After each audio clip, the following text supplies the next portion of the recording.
Dahil sa takot sa magulang, edi magiging sinungaling na lang ang mga bata. Alam mo talagang nagkakaroon ng bahid kapag nagkamali na ang mga bata at meron ng ginawang kababalaghan, ang mga magulang nahihirapan na magtiwala. Natural yun eh.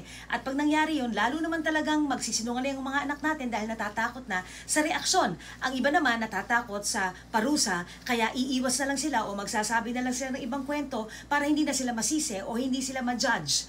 Yun ang pagkakaingatan natin. Dapat yung mga bata komportable sa atin para bang safe environment tayo at ang bahay natin na kahit na nagkakamali sila ay nasasabi pa rin nila yon dahil yun ang tama.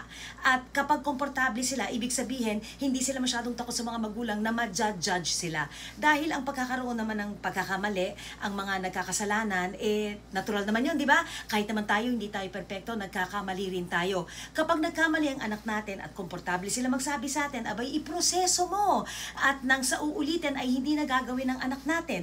Sabihin mo, anak, o kaya ginawa mo to, ganyan ang nangyari. Kaya sa susunod, mag-iingat ka. Di ba napakaganda kung merong open communication na kahit na merong kasalanan na sasabihin sa'yo, ay natutulungan mo. O edi, gumagaling lang yung anak mo, hindi na rin magtatago yon kapag ka open ka at hindi ka masyadong judgmental.